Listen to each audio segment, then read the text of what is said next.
Welcome to the No Cap Sports Show podcast where sports and convos collide. I'm your host, the Cobra. And I'm your host, Coach Milton. What's up, Coach Milton? How you doing, brother? It's all good. How about yourself, man? I'm doing great, brother. Just getting through this work week, but it's Hump Day, and I like to cap Hump Day off with the No Cap Show. There This. we go. There we Yeah, go. yeah, get on here, have some fun, man. Talk some trash, man. Talk some In- sports. Um, Indeed. yeah, vibe with our viewers and listeners. That's what's up. Break the monotony up. Yeah, absolutely. So let's get in it, man. What's good? What we Man, got? let's talk about it. Hey, we can't. Hey, we got to start this show with the big show that's going on right now, which is the NBA playoffs. Um, Mm, hey, it's still been a lot of action, um, especially on the East Coast. I know the series in terms of it being 3-1 over on the East, and it looked like Oklahoma City gonna run away with it in the West. I know it's lopsided that way, but still we getting some good competitive basketball, good physical basketball. Um, indeed. but some people, and we'll get into it after we start talking about these games. But some people are starting to get exposed to me. You know what I mean? And this the time of the season where people get exposed. Playoff Hmm. time, especially when you get deep into the playoffs. We in the Eastern and Western Conference Finals, and we seeing who's who right now. But let's So start. go. Speak your mind, man. You going in circles. Speak Hey, on it. no, What you no, got to say? I'm, I'm gonna get to my point, but I want to talk about the actual game first. So let's Okay. start with Okay. the Eastern Conference finals. Right now, we got the Knicks versus the Indiana Pacers. Of course, they Hmm. played last night, and the Pacers took a 3-1 lead. What's your thoughts on that series right now? Um, I think Tibbs is being outcoached. He's standing that ground of where I say people just want they're okay with losing their way. I think I stated it in the first game, man, where this is a series where these two teams know each other, and I think Brunson and if we can go back when we were talking about Donovan Mitchell, right? When is it cool for him, or when is it for him to understand that he needs to get up off that ball, or the coach to understand that they can play without him? And I think Brunson has been the reason that they're losing these games. Because in the first game, I believe when Brunson went out the game, I think he went out in foul trouble or something. They were losing. And correct me if I'm wrong, but I believe they were losing when he went out. And then they went on like a 13-0 run. They went up by like 14 or something. And Hmm. so I'm sitting there watching, and they kept, even the commentators said, well, maybe they should get Brunson the game. I'm like, why? First of all, the way that Tibbs play these dudes, they don't have a deep rotation. So why not let the cat rest? I'm not saying that you can win the series without him, but if you can take some time to get him some rest and let your bench get involved with the game, I think it just is all positive. And it was so in a hurry to get him back on the floor. But what happens when he gets on the floor, man, he becomes Carmelo Anthony, like where the ball just kind of gets stuck in his hand.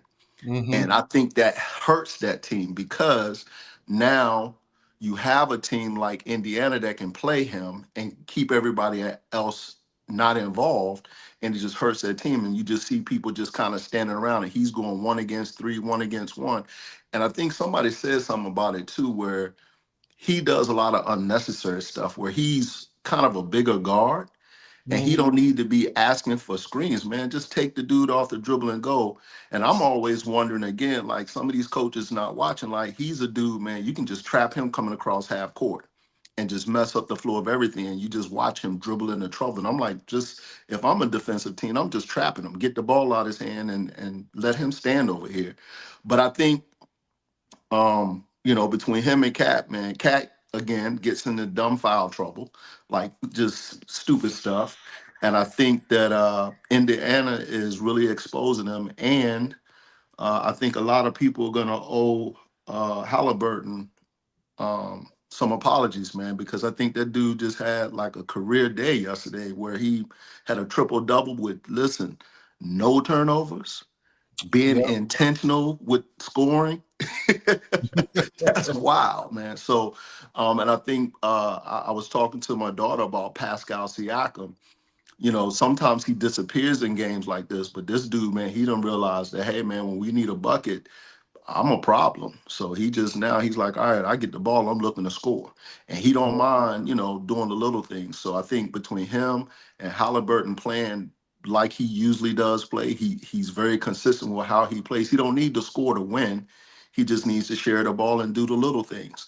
And I think they're exposing the Knicks and how Brunson plays. But it's a good series, man. Like you can't no lead is safe, and these two teams are battling. They know each other well. I just think that Tibbs needs to incorporate the bench a little bit more. yeah. You know, but yeah, that's my take. I ain't mean to take it up too long, but Oh yeah. no, no. And you hit all the right points. I think Tibbs is getting out coached. That's for sure. Hmm. Um, and this series, you know, going into the series, people would think that the Knicks were the tougher team. Hmm. That they were going to be able to throw their weight around, so to speak, and kind of bully Indiana. Hmm. But it looks like it's the other way around.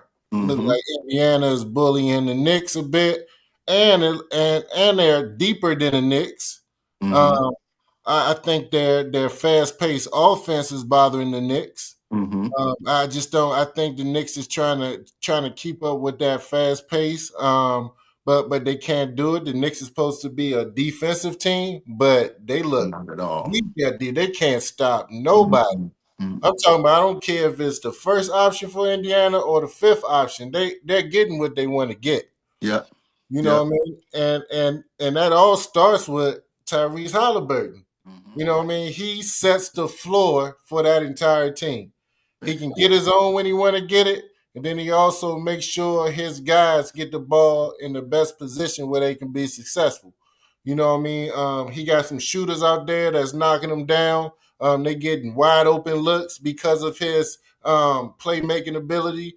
Um, I mean, I can't say enough about him. Yo, man, he out there hitting them with the Magic Johnson no look passes. Like he out there having a ball, man. It's crazy. They can't do nothing with him. They Yeah, can't do nothing with for sure, for sure.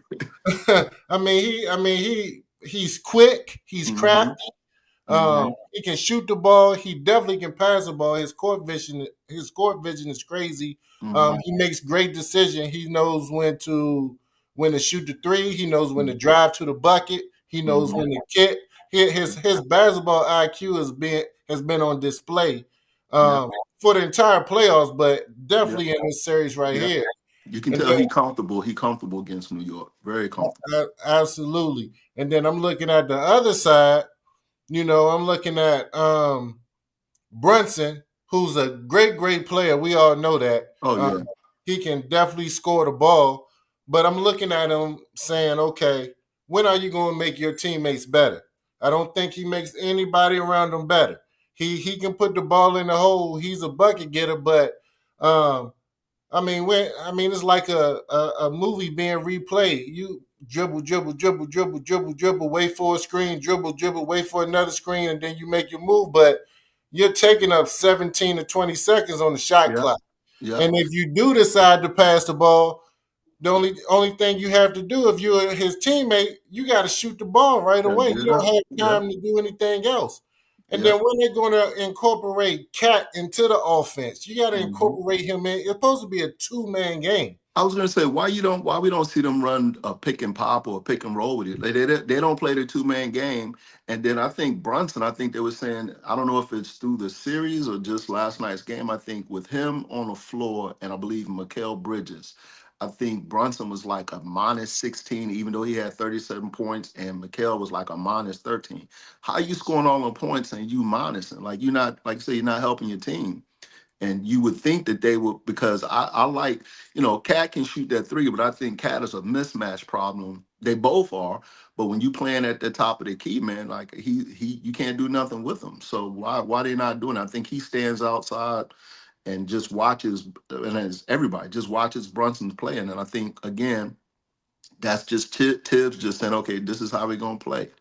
And it's showing up, man. Like they getting ran off. Well, I'm not gonna say they're getting ran because they're not. They're not getting ran off, but it's like they're not doing anything to take advantage of the opportunity when they get the runs going.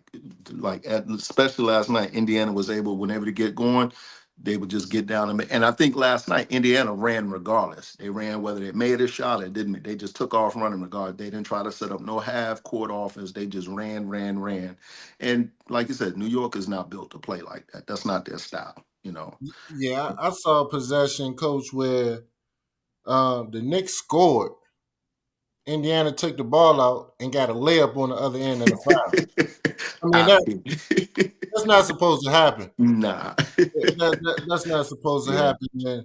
And it's just oh man, it's crazy. And then Talk you to me a little bit mentioned, about what you think about Robinson, man. Like Robinson, like again, they're supposed to be a defensive team, and I just think when they put him in, he's a liability because they do the hacker Robinson, and then he ain't really making a difference when he go. I think even what's his name, Hart, mhm. decided to come off the bench. I think it worked in the one game, but it didn't work last night. I think Robinson he's not making a difference on defense, and I think that's the only thing he brings because he's not a scoring threat. So why play him? Like I don't get it. Yeah, yeah. I mean, but I will say this: he's been shooting free throws better as of late.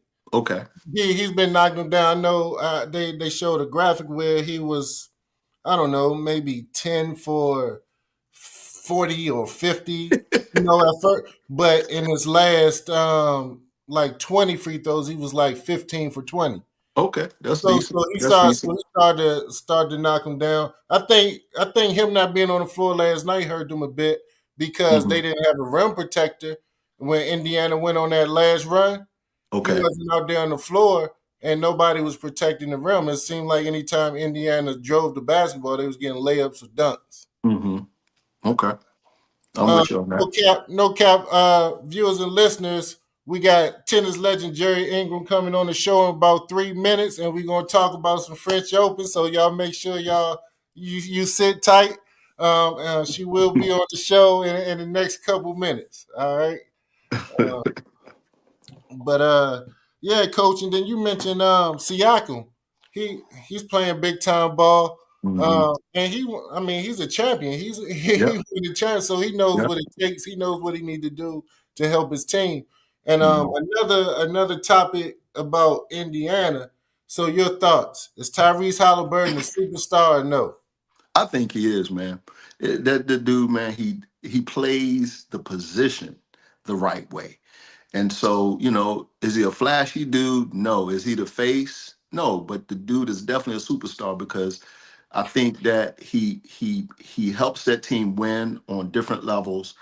And I think his fans love him to death. I think they really appreciate how he plays the game. And, I don't think it would be interesting to see a poll of fans, but I know his peers don't respect him.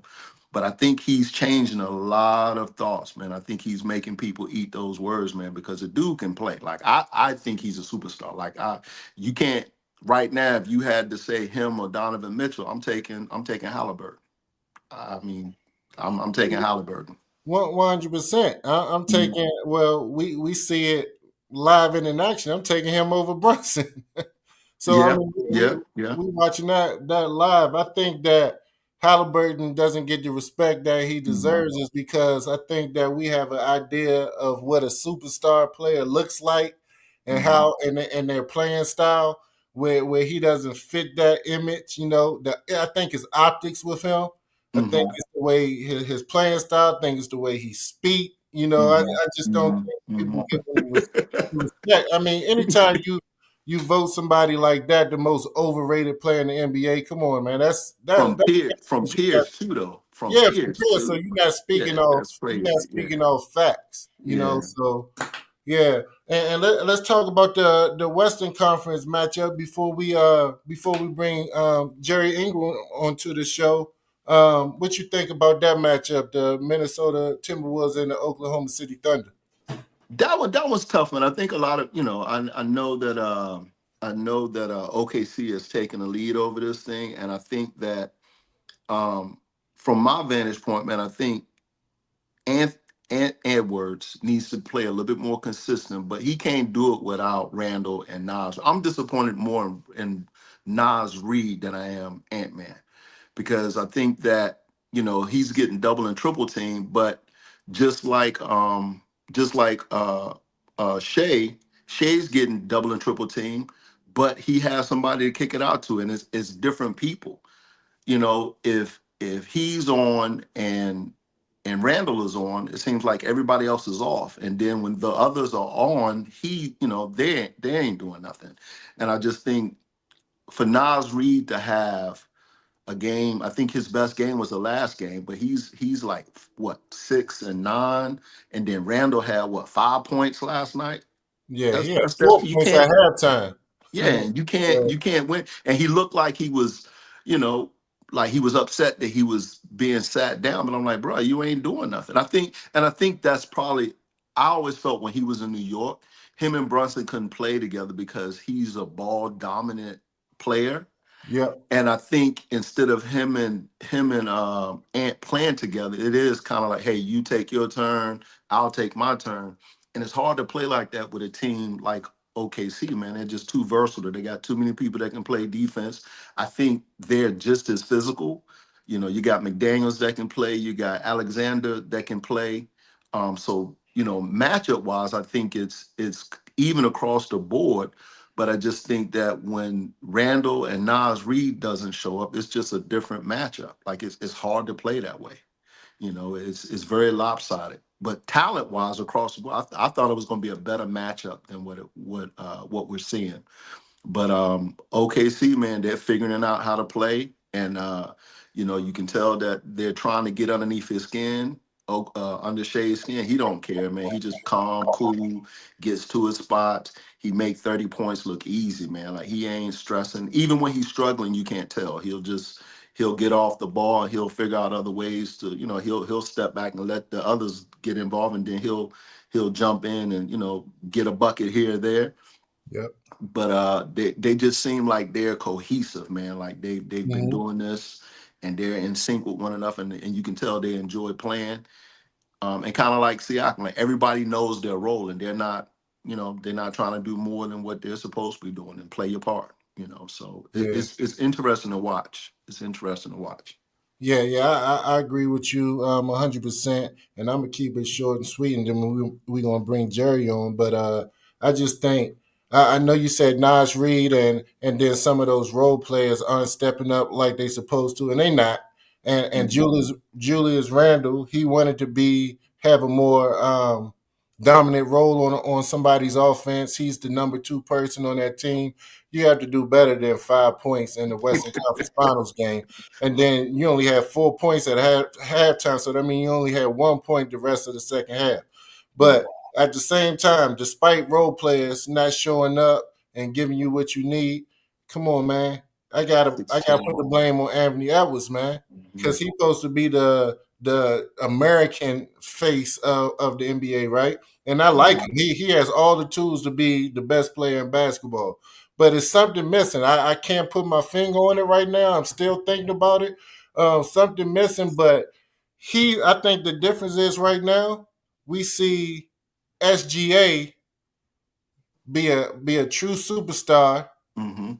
and moving forward in terms of his progression as a superstar, where Anthony Edwards is still trying to figure it out. He's not embracing the role yet, so I think he still has some work to do to get there. I think we try to give it to him too early, but Mhm. SGA is kicking his ass right now. And that's what I was gonna say, man. You would think that he would take, like, he's cool, with going against LeBron and Steph and all those dudes, but you got Shea that's matched up right with you. Like this is your peer on the same level.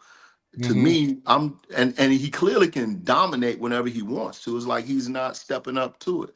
You know, Yeah. he showed it was a move last night where he the night before where he was able to take off. I thought he was gonna two hand funk it, man, and he just kind of laid it up nice and soft. I'm like, bro, you should have pulled the rim down on that one. And I Yeah. just feel like he's not being aggressive, and he's kind of taking that step back. And like you Mm-hmm. said, Shea just running with it, Yeah. clear difference. So Yeah. hopefully he steps up and meets it. But like I said, you definitely got to score more than 16 points. You know. Absolutely. And we can pick this up later, but right now I want to bring on the show our special guest.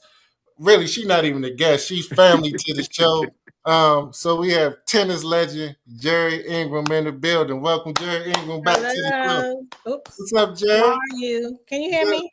Yeah, Hi. absolutely. How Loud and are clear. you? Good. Welcome, Jerry. Welcome, Jerry. Thank you. Thank you. Hi, Milton. Nice to meet you. You as well, man. I What's like going on? I the see you. You got a whole bunch of jerseys back there. yeah. I had to Yeah. do a little remodeling, so Mhm. I got my jerseys up in the frame and some other stuff. Yeah. I'm good. Okay. Okay. So you been watching the French Open?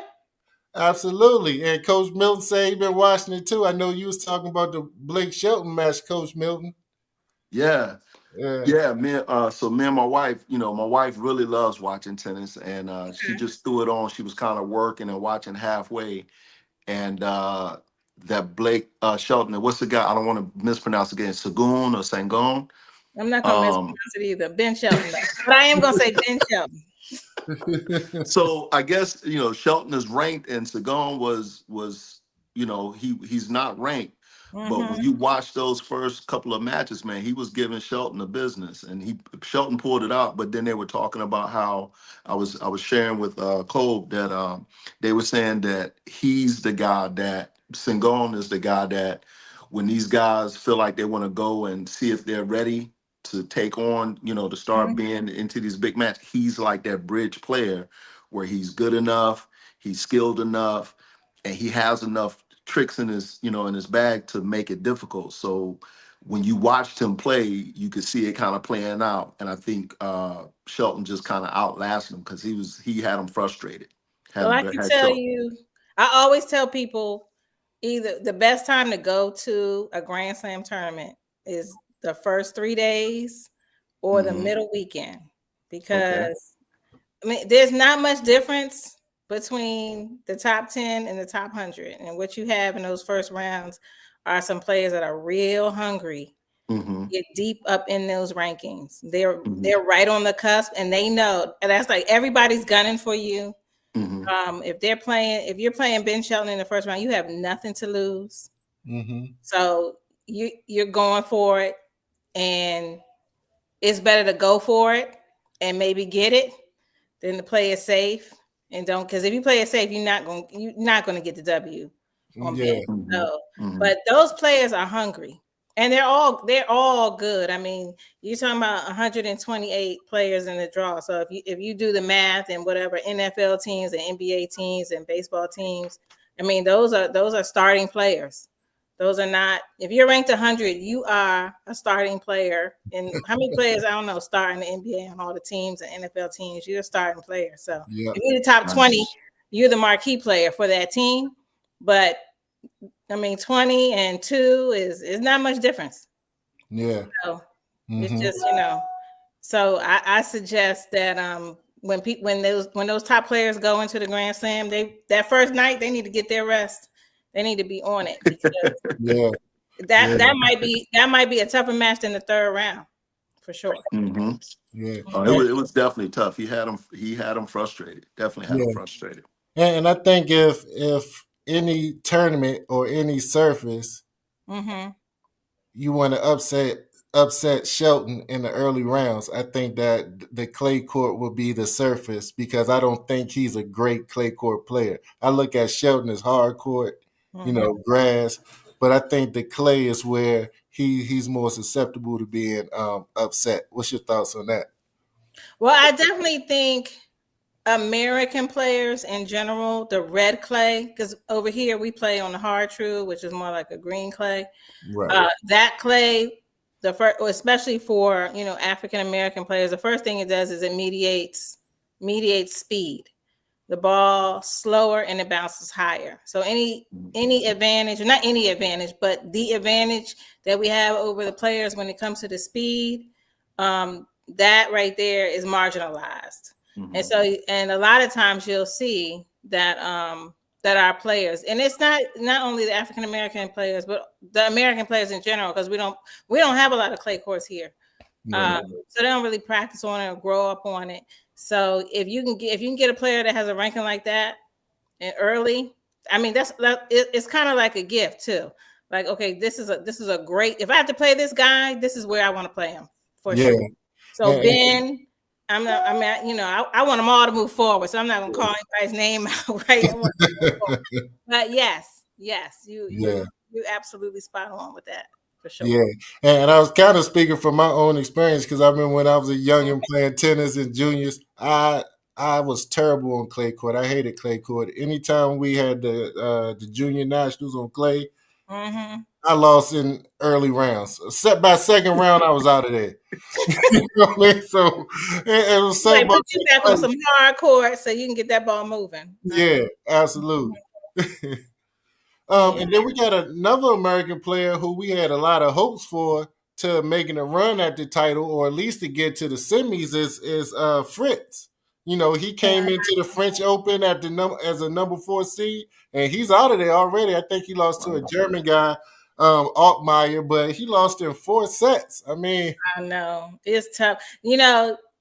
Hopefully he'll be peaking towards the U.S. Open, and then he might too be just out of there dashing straight to the grass courts, because it's interesting how we have the clay courts, which are the slowest courts, and then back to back with the grass courts, which are the fastest courts. Yeah. But when you have that Grand Slam title for the first time riding on your back and all those points and everything that comes with it, scheduling your peaks and your highs and lows and where you want to focus, one can be tough, and two, I don't know, we don't know what his team is doing, how strategic they're moving, but yeah, I mean, of course we want him there, and that was disappointing, but hopefully he'd be ready to defend those points in New York for sure. Yeah, absolutely. So quick question: is the French Open the only clay tournament, like the Grand? Is it the only? Is that the only one that you really play on for the Grand Slam that's on clay, or? Yes. So the French Open, I mean, they have warm-up tournaments. So there's like 4 tournaments that warm up to that. So they've been playing on clay. Like Alcaraz, he won Monte Carlo and Rome. And then the women have also played, Coco and I always pronounce her name wrong, but they what's her name? Panini. Hold on, let me see. Polini. Yeah, they played in the finals of Rome where Polini beat her just last week. So then they go straight to the grass. And then the U.S. Open, even though the U.S. Open and Australian Open are on hard courts, they're 2 different surfaces technically. One's rebound ace and one's like a straight hard court. So they're all technically different surfaces. Yeah, you see them sliding around on that clay, but I'm like, man, they be testing them knees, them ankles. And supposedly it's supposed to be better for your legs. Yeah, because they slide on the hard course now. So yeah. No, and they make I can understand why it's supposed to be better. Yeah. So Jeri, what you seeing from our DMV star, Francis Tiafoe? He looked good in this opening round, good, right? Yeah. So what's your prediction for Francis in this French Open? Oh, listen, I always want him to go. I want him to get a Grand Slam. Okay. Yeah, he's been getting right up to the hill, but he just can't get over. He's gonna get over it, and he wants to get over it. Yeah. So I'm predicting that he's gonna go further than he's ever gone. I'm predicting he's gonna go further than he's ever gone this year, because I see him taking control of some things. I feel like, and having confidence in some things that I haven't seen him take control of. So I'm gonna say that the sky's the limit. He's looking good, right? And to me, if he has the confidence and his matchups are good, and maybe he can catch somebody slipping a little bit, and he's having a good year. So my prediction, I'm not gonna put a round on it. I'm gonna say he's gonna go further than he's ever gone. Okay, I'm trying to see what bracket he in. Okay. Tiafo. So while Kobe looking up the brackets, both you guys have played tennis, and just kind of watching these matches, I've seen Coco Golf play and Alcaraz, like all these folks. When you hear sports and like the mental fortitude it takes to play, you hear a lot about golf. But I would just watching it, I would think tennis is one of those sports, man, where you really got to be mentally strong, because just watching like some of these matches that I've watched, you're not always, even though you're ranked the highest player, you're not the favorite. It's based on where you are. And then I think some of these fans, they really start cheering for the athletes that are like putting in the effort. So what is can you guys clarify that for me? Like, is that true to form, or is that, can you give me your take on that as far as how mentally strong you have to play this game? Because you hear a lot about golf, but tennis I think is up there. Well, I think, and I'm not sure how it is when you're playing golf, but I do know that at least when you're playing golf, minimum you have your caddy, right? So you technically have a coach. You have somebody who can talk you through things, right? The thing with tennis is, except there are some tournaments now where they're letting you have, like, coaches come on for different moments, right? But you literally, once you walk on that court, you are on your own. So whether it's 2 out of 3 sets, 3 out of 5 sets, whether your match takes an hour, whether it takes 4 hours, you have to strategically think through that whole match, go through your physical ups and downs, whatever you're doing with the umpire, the fans. Like you said, the fans a lot of times cheer for they cheer for their countrymen, they cheer for where they are, but a lot of times they pay that money and they want the match to go as long as possible. So sometimes they might be cheering for like who they like, and then like if it's a men's match and somebody's up 2 sets to 0, but 2 sets to love, they want to see 5 sets. Next thing you know, the whole crowd is they don't flipped on you. cheering for somebody else. So really, as you go through your process, a lot of times you don't even really hear the crowd. I'm sure, like in other sports, right? Yeah. You don't even hear the crowd. But once they get to that level, they know that that's happening. If they start talking to the crowd, they're really letting off steam. That crowd is not really bothering them so much. If the crowd is bothering them, then they've already gone off the rails. In some other area, and that just becomes part of a conversation, the way that I see it. But I do think it's one of the most mentally tough sports because it's physical at the same time, and then you never really can have a conversation for somebody to bring you back. You have to be able to do that for yourself in the middle of all that. Yeah, and I agree. I just chime in a little bit. I think that mental toughness kind of separates players that you can have similar talent. You could be equal there, but the person who's stronger mentally usually is the one that prevails or moves on and has the higher ranking. I mean, I remember years ago, that was the knock on Djokovic. You remember Djokovic couldn't, you know, really hone in and stay steady, and he would get lost during the match mentally. But once he got that piece as a strength, I mean the sky was, it was over for everybody. Another person, and I can't remember his name. I can't believe, but he's one of my favorite players. The Australian kid. Curious. Right. If he get his mind together, he can. He's physically, in terms of talent, he's as talented as anybody I've seen on the tour. He's not only talented, he is a much better player than they give him credit for. Yeah. He is a much better. He just went and did a Wimbledon run a couple years ago and got all the way to the finals. And even with all the things that they put in the press about him and his antics and all of that, I mean, until he was injured over the last couple years, he was always in the top 40. I mean, it was all this up and down and this and that and this, but you go look at his rankings. He's always he's in the top 40. Yes. And I think he played professional sports.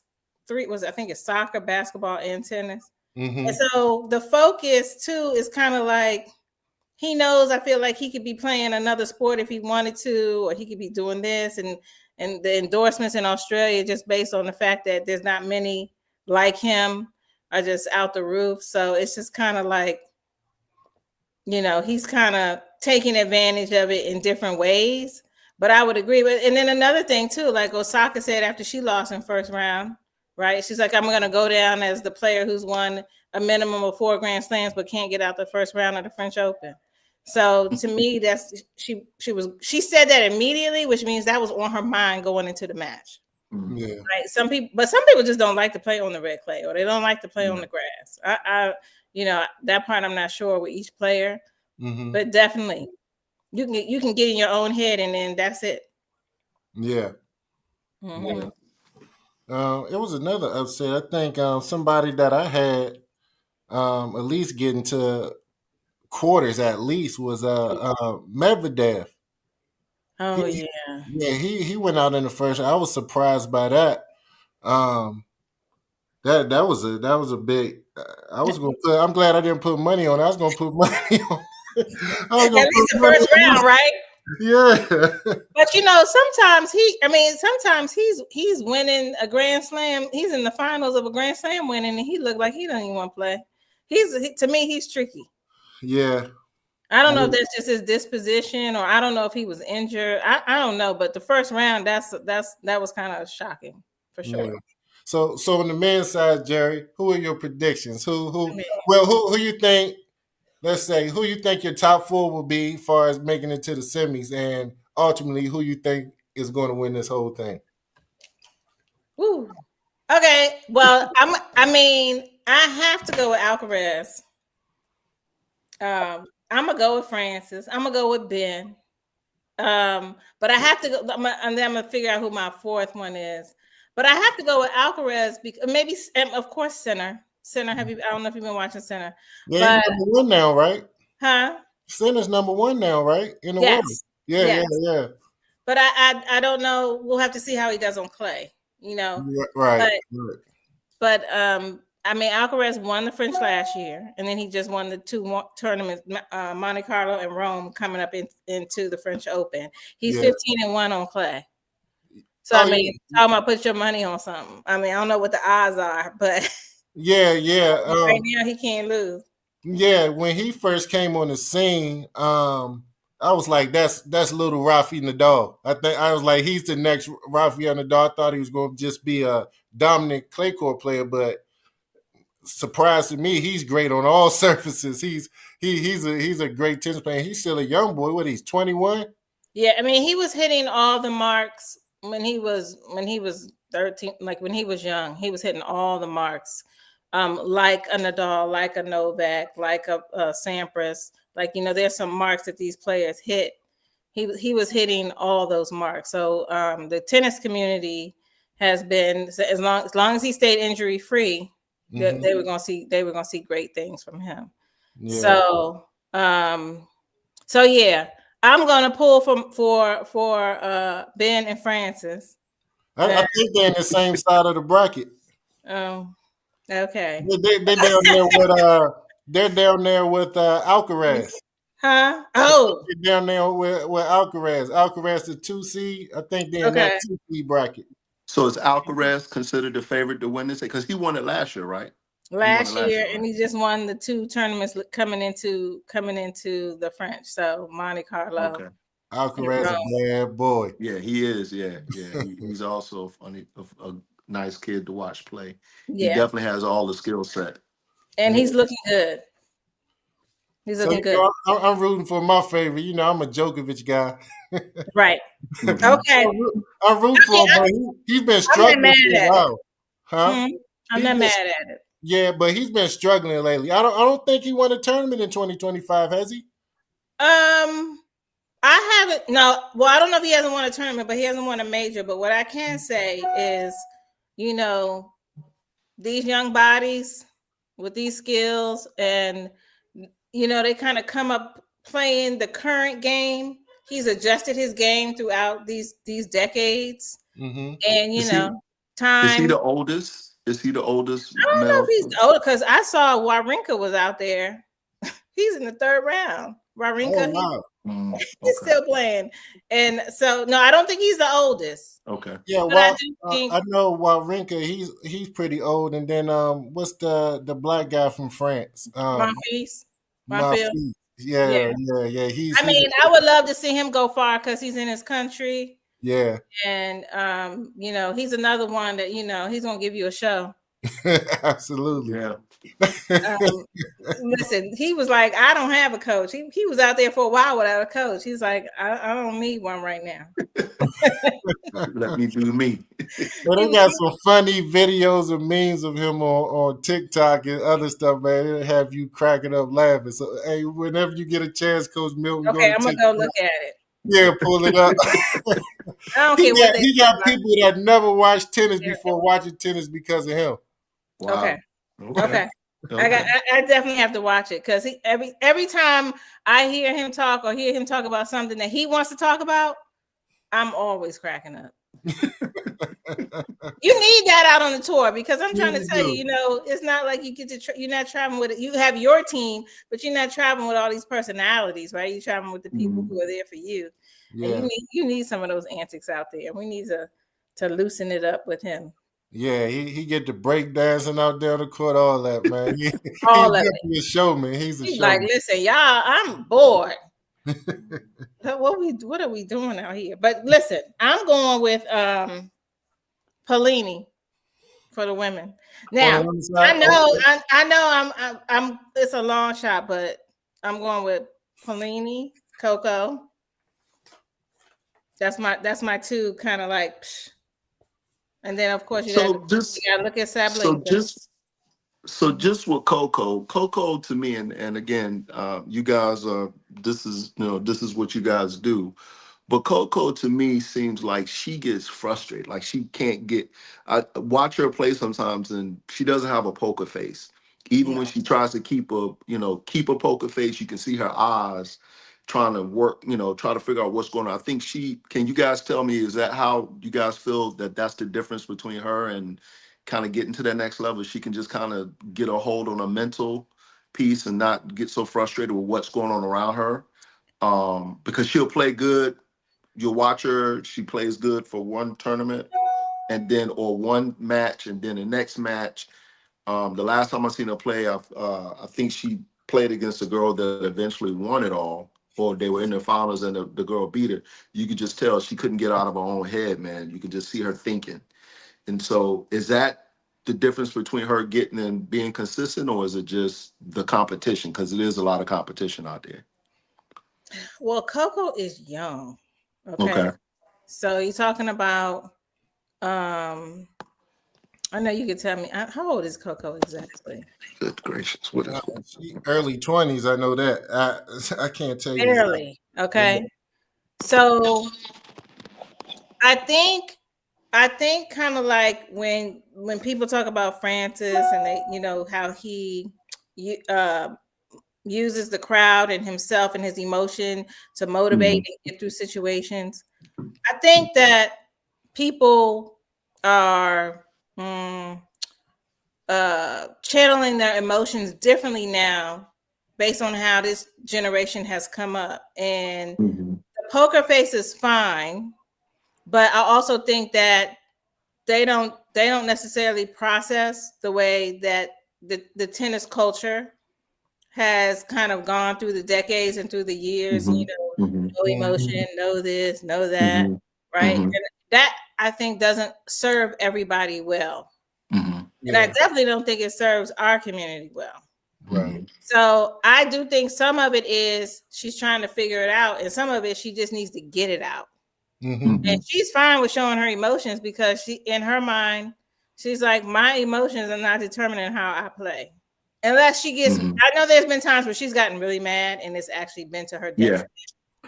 Now that to me was maturity. But I do think that like some of it is okay, I just need to show my personality so I can relax. Now, if you all want to be poker face and that helps you relax, fine. But that's not really what does it for me. So I need to do me. She is number 2 in the world now. Yeah, and Nah, that's the point I was going to make. I nah, think she is at the next level. Oh yes, it ain't too many better than her, but it's just some of the games that I watched, some of the matches I've seen her play.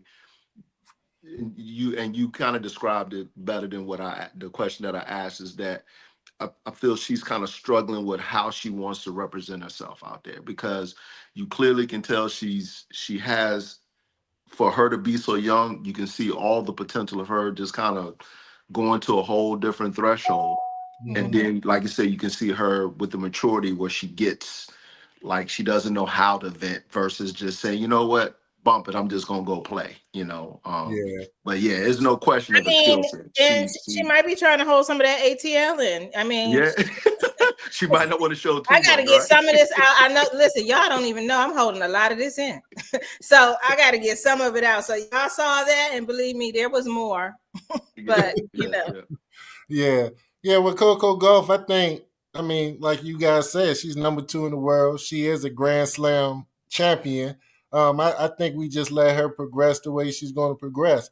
I think a lot of us, especially the African American community, we try to compare her to the Williams sisters.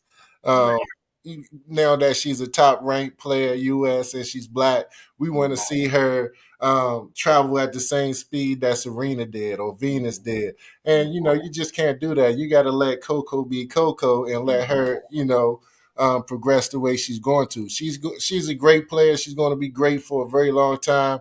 She's 21 years old, Jeri. So look, 21. Okay. yeah. So we're gonna see a lot of Coco. Yeah, we're gonna see a lot of Coco. Number 2 in the world, and she probably turned pro like at 15, and she's okay. Yeah. Nah, that's So that crazy. really means so like when you look at the Williams sisters and like you look at these players now, because I was actually doing a count in the draw, they had each other, iron sharpens iron, so they had each other to bounce everything off of and to say, you know what, take a united front, we're taking a break. They had each other's back, front, and middle, right? So you're gonna, when you saw one, you saw the other.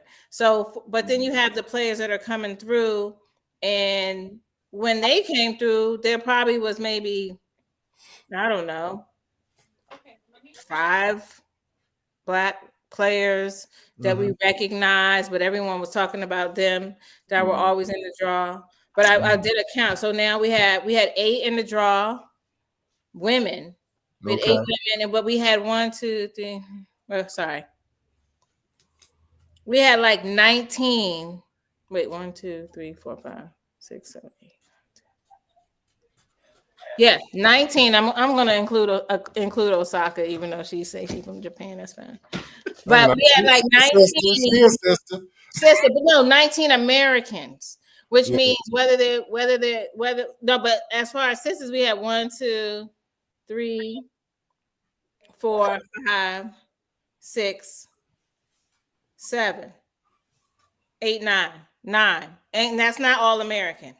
Right. But Americans, what I'm saying is they can train with each other and they can, help each other from that level get better. So, but when the Williams sisters came with each other, they had each other in their own household. So they were able to penetrate more because they were able to assist each other more amongst all, along with all the other things they did to be the great champions that they are. So Coco has put her team around her, and they've done a really good job. And I do think we're seeing like this depth of American tennis because we have so many in the top 100. So they can train with each other when they're home, when they're on the road. Yeah. Question: Carl Turner says, "AKA Pops, when we going to have a black male Grand Slam champion?" We already had one, Arthur Ashe. No. I know. Yeah, Arthur Ashe, Yannick Noah. But those are the only two. Yannick Noah, yeah, Yannick Noah, yeah. But I ask Francis that every time I see him. What are we? What I mean? What are we yeah, doing? I'm assuming What he are we mean doing? I'm assuming he mean the next one. I know the Yes, next yeah, one. you heard Jerry Hopefully already this. said she going with Francis. Hopefully this week. Next week. No. Yeah. I mean, I don't know, but okay. So I mean, actually, we have Francis. We also there's Felix out there. There's a couple other young champions that are from other countries that are coming up, and then we also have who's the other one? Did I say Felix? Yeah, he's from Canada, right? He's from Canada, So and I so what mean, happened? So I want to say maybe a couple years ago, it looks like he was on his way. He was a top 5, top 10 player. And now he's hovering 29. around, hovering around 329. I think he got injured a little bit. Okay. And sometimes it when you look, so some of it too is like if you look, we're on the tennis is on a rotating, it's on a rotating point system. So if your injuries, go over a certain amount of months, it takes you got to get back to that point in the year to get your even to elevate your ranking, because sometimes you're just replacing points. So if you had a gap in that year until that comes back around, you're not really going to see the elevation, even if he's playing up to par. So that affects your placement in the draw too. It affects your seeding. You might go up against higher level players because now you're not seeded and all that. And I don't know if that's exact story, but I don't think that 29 is so low that there was a major issue, other than if there was an injury and he was out for a little while. Yeah. What kind of chance are you giving Madison Keys? I mean, listen.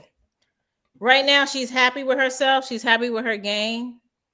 She's coming. She won the last Grand Slam. You always got to put that. You always got to put her in that. Yeah. I do think that the clay can help her. It can also hurt her because she is a big ball, but it's also going to give her more time at the same time on her side of the court. Mm-hmm. So to me, she looks good. And if she has confidence, I mean, she has put in the work. She has the game. She is like her IQ for what needs to take place as a Grand Slam champion, I think, is very high, because she's just been in that space. She just didn't get it done. Yeah. So I mean, you have to keep her in the conversation. Yeah, but definitely keep her in the conversation for the U.S. Open. Yeah, sure. Absolutely.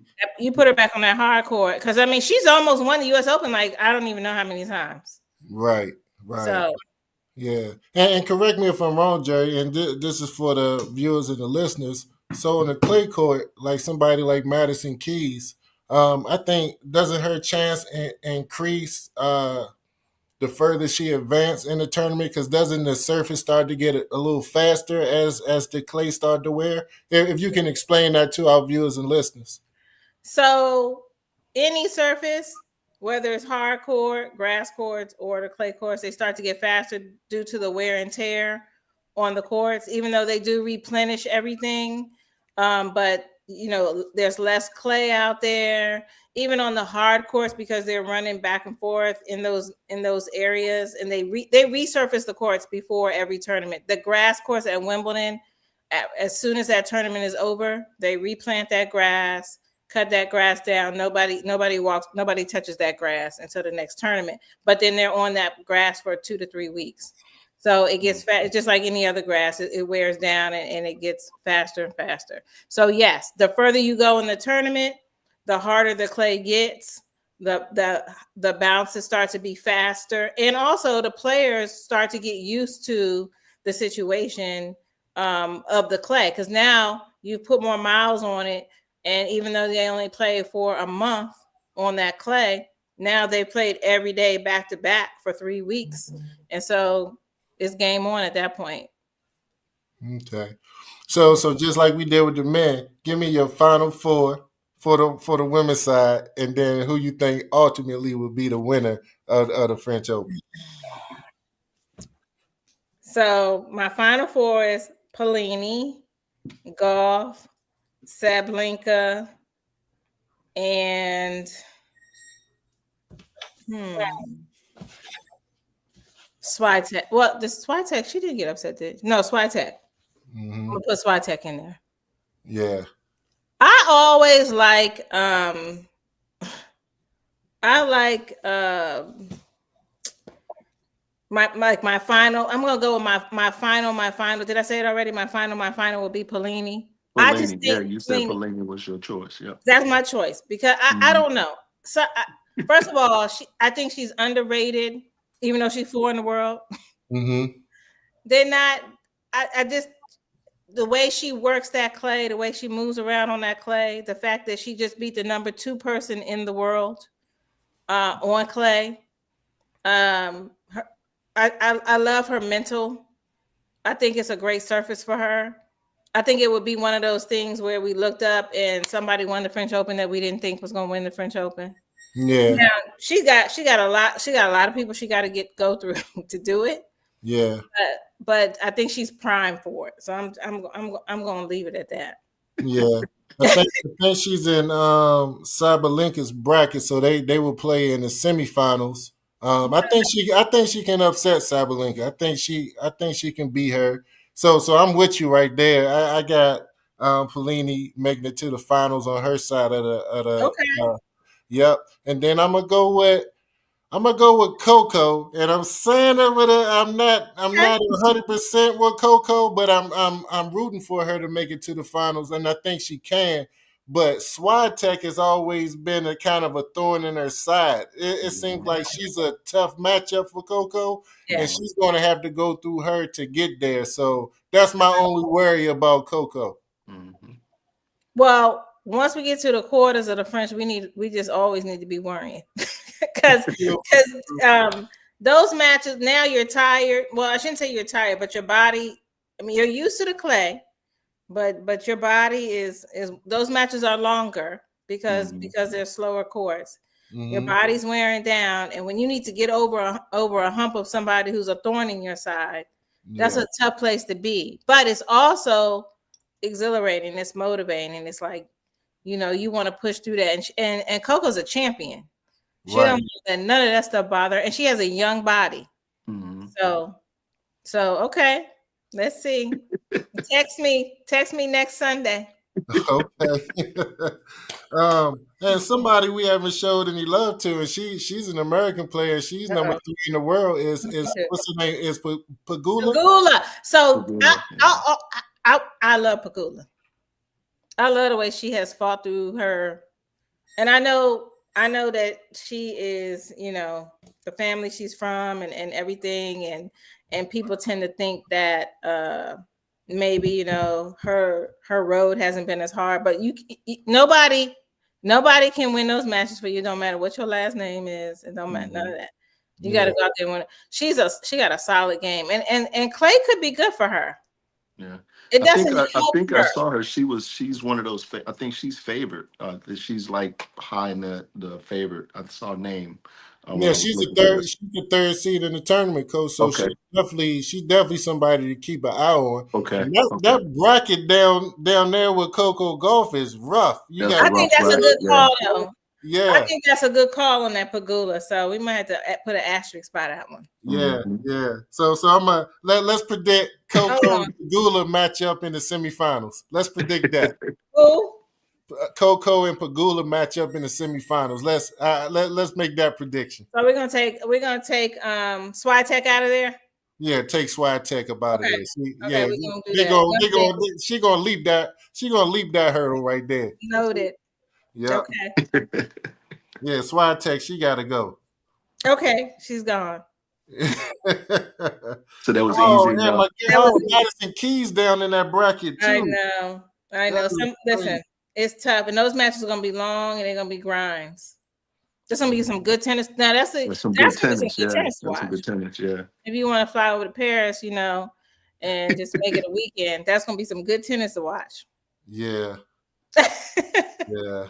Long tennis. You're gonna be rooting for one player one set, one player another set, another player another set, so the match can go long.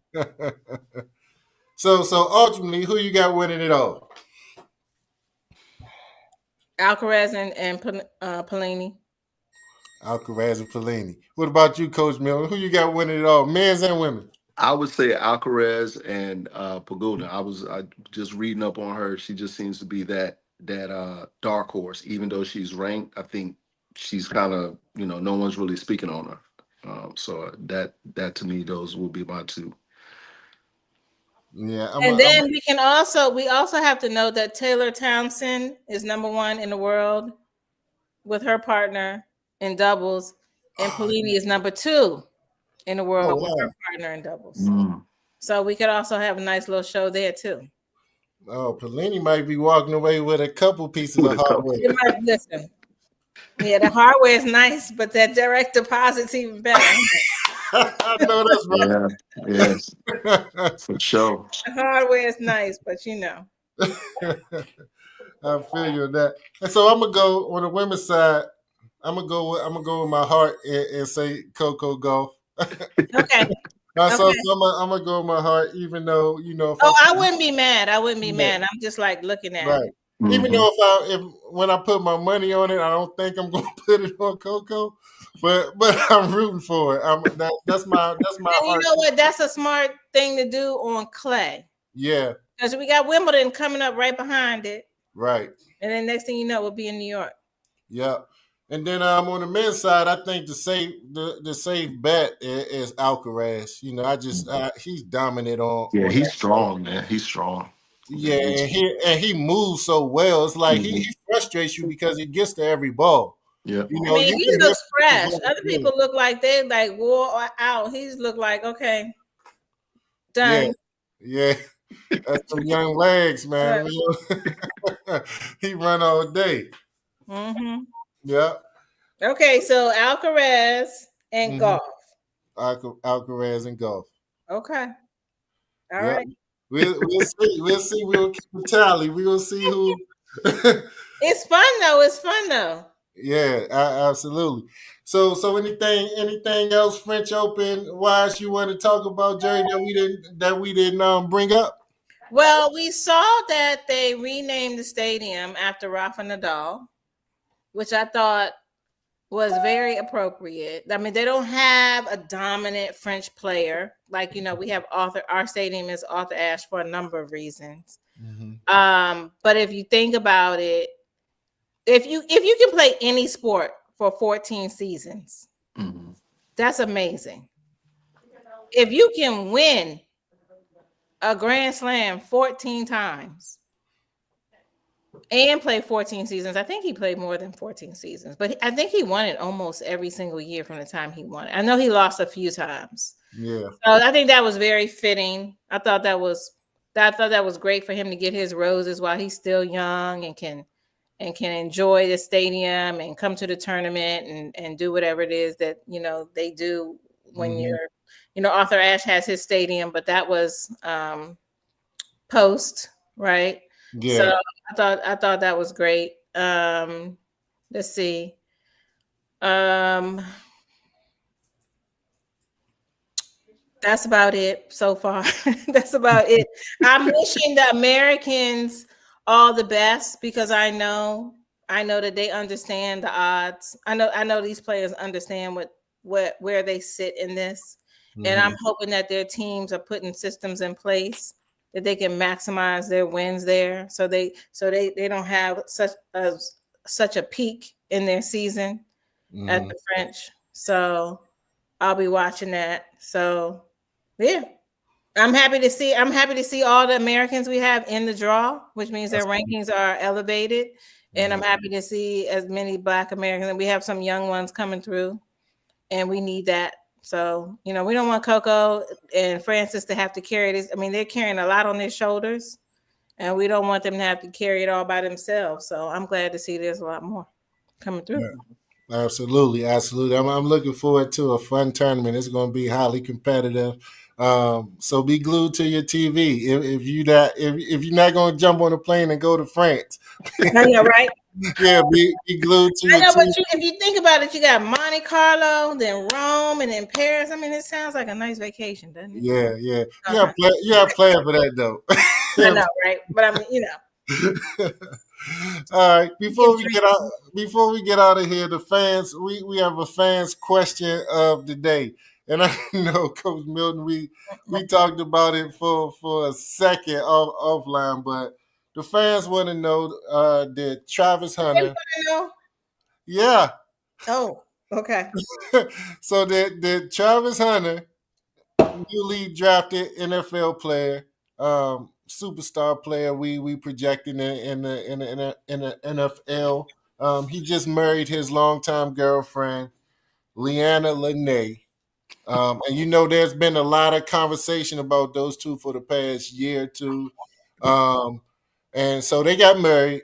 They got married without a prenup. So the fans want to know, was that a good decision by Mr. Hunter or nah? So I will start with you, Coach. I'm not going first. Like, I can see your mind working right now, so I want to go I want ahead. to hear what y'all pre-conversation was first.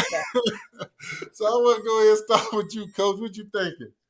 Um, I mean, for real, man, that whole conversation kind of irritates me because I remember when he was at Jackson State. Mm-hmm. Um, I remember that young lady. I know she wasn't with him in high school, but I've been watching him since he was in high school. And when he went to Jackson State, they were doing their TikToks together in their onesies and they were bass fishing and nobody said a word. Nobody knew nothing about this lady. They didn't give two fucks about Travis Hunter and his, excuse my language, and his girl. But when they get to that Heisman and he goes to Colorado and he becomes a Heisman, candidate, all of a sudden everybody got something to say about these folks. Man, leave that man alone. He got too many people around him, and Dion being one of them. And I'm not saying Dion is the best when it comes to marriage advice, because he done had his own issue. But hey, man, don't nobody really care. The people that's making the comments don't care. They just got too much time on their hand to be talking about this man's relationship. Look, man, the man is young, she's young. They got to be having these conversations, because now the only problem I have with everything, man, is they're opening themselves up to these conversations because they're putting all the business out on social media.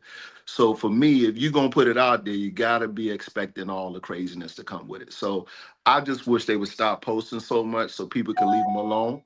But I don't care who it is. You gotta have a prenup, bro. You got I don't care.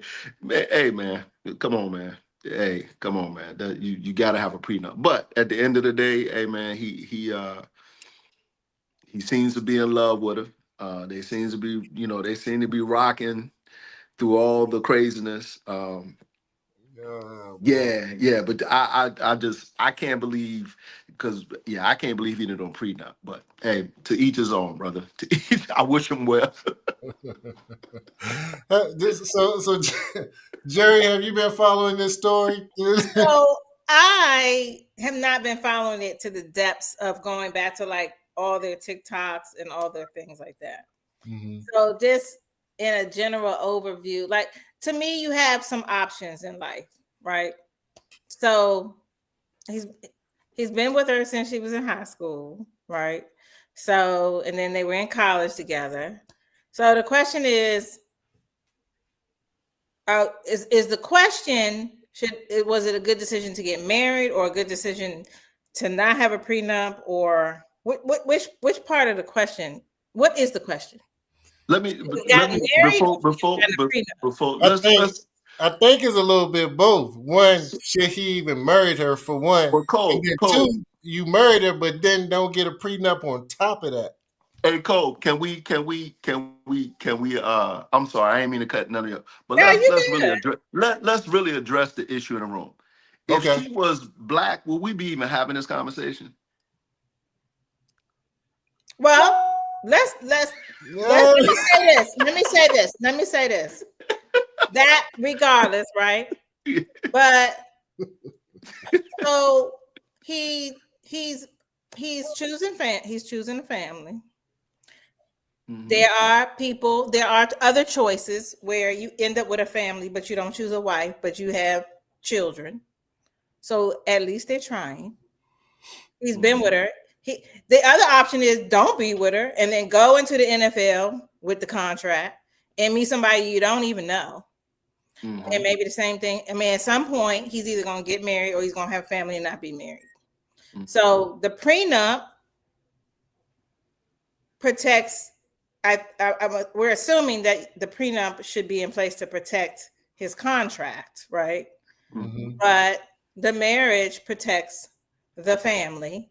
I mean, you're supposed to get married to stay married. Are we assuming that she's getting married and he's getting married so they won't be married? So we can't project that, right? Like we're projecting he's going to be this great player. What if he gets injured next year? Yeah.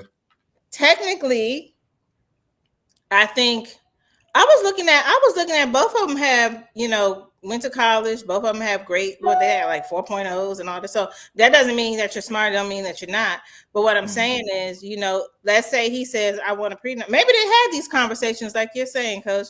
And he said, okay, well, I want a prenup. Well, now we have attorneys. So she goes and she gets an attorney. And if he loves her, then he gets her an attorney, right? Because I want you to be protected and I want to protect me. And what if the prenup says, she comes back and says, well, I want this year, that year. Now we're putting all this kind of stuff in the game where technically, if you get a divorce before, and every state's different, 10 years, it's not going to be what the prenup is protecting anyway, unless you have the children. And we do want to take care of the children, right? Yeah. Yeah. I don't know. So, I like that they're choosing a family and they're not choosing. I know that we're watching all this other stuff on TikTok about how people are choosing all these other type of homes. And then there's this other stuff that's going on. Yeah, all that other stuff. I mean, so like, I want to advocate for trying for the family. Now, do I think that they should have a prenup? I don't know, because I don't know them. But I get the business decision behind it. But also, prenups are now all like what they used to be. It's not just I get what I came with and you get nothing. No, just like the guy, what was his name, who paid the whole child support bill up front 2 months. Anthony Ant-Man. Child support is not what it used to be either. Yeah. So just like take it all now. Leave me alone. All now. Well, she might come back with her attorney and say, well, if you want to give me a prenup, I want the prenup to say this, which could be much worse than if they happen to go through 3 years of the NFL. Because like, what are we protecting anyway? So we're protecting what might happen if they want to get a divorce. Yeah. Right? So does that mean she's going to cheat? I mean, this is what we're talking about, infidelity, right? Or he's going to cheat? It's the NFL. What do you think most people think the person is going to be to cheat?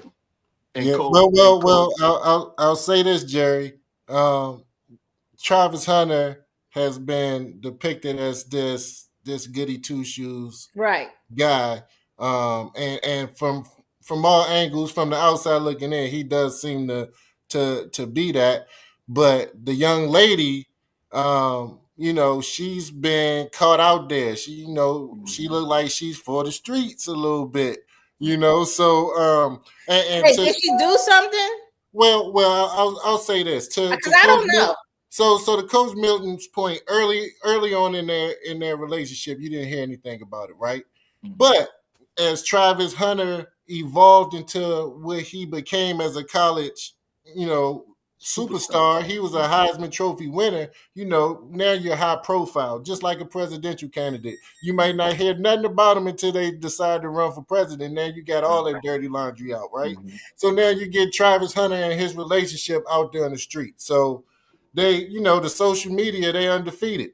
They got the timelines. They put stuff out there. They got her in apartments with other dudes, half dressed, in rap videos, twerking bunned dudes up. Bunned up with a cooking for a dude, a rapper that she used to mess with, and stuff like that. So she's been caught out there moving around a little bit. And even recently, when I think it was his Heisman Trophy presentation when Lil Wayne came to show love. Oh yeah. I was glazing all over Lil Wayne, and everybody like, Mhm. dang, she acting a little disrespectful. I know it's Lil Wayne, but dang, you're your man right there. You acting like you ready to jump on Lil Wayne right there on camera. Yeah, You know what I'm So saying? you're Wayne even exited saying the that stage maybe left. he should have waited to see. Yeah. Okay. Yeah, so I will say her actions is suspect Hmm. at the least and he just seems to be this goody two shoe dude like okay, she can do whatever she want to do. Yeah. And I mean, they even have stories where he doesn't like to go out, he doesn't drink, he doesn't smoke, he doesn't party, He but she football, does. football So and they fiction. have stories where he takes her to a party, lets her party. He's out in the car, parked outside while she party for hours sitting in the car. When she's done, she get in the car to go home. So that's the type of stuff that's going on. So I'm But saying all this because if I'm they getting get to a my divorce for infidelity, she's not gonna. If she does that, she's not gonna get half. She'll get money if she has children. But if she cheats, will she get half? Hmm.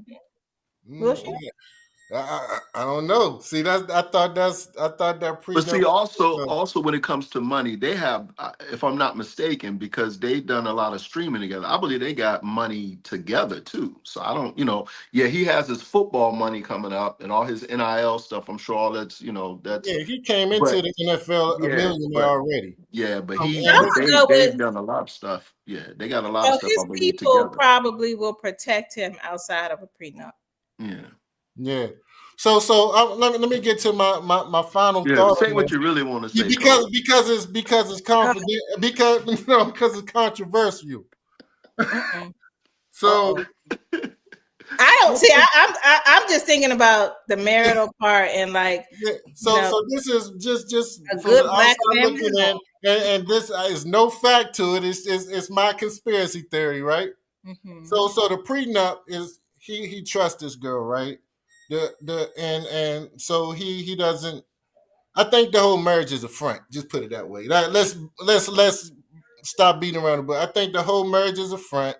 I think that his wife, his new wife, is the homie. I think that's his close friend. I think that's his BFF, and I honestly believe that Travis Hunter is swinging on the other team. Oh, okay. No, So I truly you think took it it's a you No, conspiracy I mean theory. I'm saying oh okay because I didn't even know that was part of the thing. Yeah, Hey Cole, I think Cole, that's the case, and I think that this is something to keep up his image. Like he has his wife, he had his longtime girlfriend. Now that's his wife. But everything we see of Travis, I know he's a goofy guy, fun kid, and everything. But come on, bro, you can't tell me you haven't watched this dude, and the thought haven't gone through your head that this dude is Kool Aid. I With wasn't the I wasn't I wasn't thinking that. I was thinking the cuckold angle. Like, and you was kind of validating that where he's okay. Hey, go do head, you. put But it like now, this. but when you say that, She's yeah, yeah, yeah. She's Diddy and he's Cassie. there you go. Hey, I ain't that ain't hey. That would not shock me, bro, because I was on the move where, like you said, when you validate it, who gonna go to a party, let their significant or anybody close to them go in anywhere where there's an opposite sex and all kinds of shenanigans going, and you cool with just sitting in the car and being okay with that? Can we Like rewind that's crazy. back to the video She Let's said. game? rewind. She Let's said rewind, rewind. dude. She said rewind. Just hard stop. Hey, this is the no cap show. We gonna keep it gutter. Okay, the first portion of the other team. Okay, I'm solid with you there. I was not aware. Okay, so maybe they have another contract in place that's not called a prenup Yeah, because if you know it, that means his team know it, and if that's her purpose, then maybe there's something else in play that trumps a prenup. and the fact. I Let's don't go. know, And but we're not gonna give nobody the Cassie Diddy name if we ain't seen nobody do Nothing like that. Because I'm trying to tell you, I'm horrified every day. Hey, the man don't he got Can't a do that to the Johnson and Johnson 23-year-old boy. NIL The deal? 23-year-old boy was not, and the girl, they may be doing some things, but that right there, poor thing. Hey, look, he This shout is tequila, out. by the way. This is not wine. What you got there, Now Jerry? you got me drinking. I was drinking before. Now you got me drinking What you drinking on, Jerry? tequila. There we go. Reposado, I hope that's Reposado. Absolutely. Okay. Sure. But no, this kid, anything that she's been caught doing or anything that she's been questioned on by the public, right?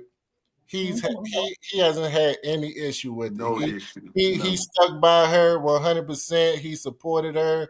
I'm telling you now, I think that he trusts her with his life. I think that's how close of friends they are, and I don't think it's a real relationship. And at the same time, you guys kind of alluded to it a bit, but you haven't heard anything from Dion. You haven't heard anything from Shador or his boys because I think they know too. They stayed out. You never heard him make a comment one time about his relationship with his wife. And those are the people that's closest to him. He grew up in that household. He's like an additional brother to them. Yep. So if she was somebody who's out there to get him and be a Oh, leader, somebody would have said something oh because yeah, they like they to would have talk. nipped that in the bud because none of those Sanders boys, they don't hold their tongue if they feel something. Not a one. Yeah, so that's why I came up with this conspiracy theory, and just based off looking at him, just look at his body language, look how he act I'm like, gonna go look. oh my god, I was going off of the marriage, prenup, family. Okay, I'm gonna be with somebody I know, or I'm gonna go out there by myself and be with somebody I don't know. But now that you done changed the whole thing up, okay, yeah, yeah. okay. Well, stranger things have happened. They had a video recently at their wedding reception when they was dancing and stuff. You know, he's dancing all goofy and making these making these funny faces, and they put Jamie Foxx face next to him from A Living Color. I got to get on TikTok. Oh my god! Hey, so look, that's all I gotta say about that. That's my theory. I think that it's just all a friend. I think we just need to mind our business. I think they got their own thing going on, and it works for them. Okay, you said we gonna mind our business. Yeah, we just mind our Mind business. our business and let social media what you say social media does. Just no, just let them do them. Just let them No, do them. but you said And social media is undefeated. We'll hear about it. they You'll undefeated. hear about it. Oh yeah, they tapped in. They tapped in every step of the way. Okay. Every step of the way. So yeah, that's all I had. This was a great show, and I appreciate you Thank jumping you. on here talking French Open with us, Jerry. You know, it's always a pleasure anytime you're in the building. You're welcome anytime. Talk about tennis. I don't care what you talk about. You can always just stop by and just have these fun conversations. Milton, you know, appreciate you once again holding it down Yes, for sir. I the broadcast. appreciate you having me. Before I know my phone went off here. I'm trying to run. My phone battery died. But I have a question for you both. Mm-hmm. If we can do like another 2 to 3 minutes. Let's do Okay. it. So on the topic of pickleball and tennis, what's the beef? Saw me go. I ain't mean to have you drink no more tequila, Oh but no, is it a beef? Is it really a beef? So so tennis and pickleball we're friends. okay, because I've been noticing when we got some of these tennis players that are transitioning over to pickleball, there's a lot of conversation on, you know, if certain players can actually transition over. And I just made it up like beef, but is there any correlation to that, or how do you No, feel about the pickleball actually taking over and being that I think is a transitional sport for you to continue to play. Not, of course, it's not as athletic as a game, but it still keeps you close to the game, if I can say that. No, that was a real question Mm-hmm. because beef, because what happened initially was pickleball did not have infrastructure. Mm-hmm. So they were kind of they were even on basketball courts, black tops, tennis courts, putting down lines and things like that. And so it became a thing of like, where will they go? The Mm-hmm. existing tennis facilities are a good place. We can jump in when tennis players are not really playing at not at non-peak times. But then what happened was, because pickleball is um, an early success sport, a lot of Mm-hmm. tennis players who were injured or just didn't want to run the whole gamut of the course were moving over. So it became a financial Mm-hmm. situation for the governing bodies, right? Okay. Okay, oh, the players are leaving. But then what we found out was that they're not really leaving. They're playing both, Mm-hmm. or they've stopped playing tennis anyway because their bodies couldn't handle it. So then Okay. that's what we once they really got data driven, because these type of sports, that's what they diving into this data now. They realized that wasn't the case. So how can we work together? Now, Okay. do we want to say, oh, let's merge? No. But okay, let's determine when tennis players aren't using tennis courts. Let's book that time for tennis courts. Let's real estate that could be used for pickleball. That, yeah, it would be nice to have some tennis courts there, but we don't really have the population for that. But let's go ahead and identify and work together. So now, Got even like the coaching certifications, some of those companies, there's 2 or 3 of them. They're working together side by side. So when you go into their platforms, you can get your coaching certification for tennis and coaching certification for pickleball kind of in the same place. So it's kind of like they had to kind of find a way to work together but separately. Mm-hmm. It took, and that's why I say the beef is okay. It took a good 5 years, Okay. but I think we're there now. Okay. The Okay. thing I would say about pickleball is, you can pick it up later. Mm-hmm. Kids can play it, and you don't have to be able to, your athletic prowess doesn't have to be as honed in as it does for tennis. Mm-hmm. The court is much bigger for tennis. It's 78 feet from baseline Mm-hmm. to baseline, but pickleball is smaller. It's a little shorter than 60. So Okay. you can get it in. Okay. Yeah. Good question though, because you have pro Shout out to players pickleball. leaving but you do have pro tennis players leaving tennis and playing professional pickleball, because Yeah, pickleball they paying. They Okay. pay. It's like that. Okay. It is like that. Okay. I can't think of the girl name, but she was on the tennis tour for a while now. She's one of the best pickleball players in the world. Black girl. I can't remember her name off the top of my head. I was trying to see if I could find it, but I'll think about it. We'll. Mm-hmm. Oh, here she is. Tyra Hurricane Black. Oh, Tyra Black. Okay. Yeah. So Yeah. so so she's doing big things in the pickleball world. Mm-hmm. Um, Nice. yeah. So shout I out to know. I her. know. Pickleball is taking over a lot of spaces. You got. I think here at Dulles Townsend, they getting ready to dedicate one of like Yeah. 2 mega stores and just combine them and just do like 100 courts or something crazy like that. Oh, I hear 100. yeah, Wow. it's gonna be crazy out here. Yeah. Okay. Wow. Mhm. And another thing that I think pickleball affected was I noticed the local tennis courts, where I live in, like the high school tennis courts, they getting resurfaced. They getting brand new surface and they getting the pickleball lines on there. Yeah. So Mhm.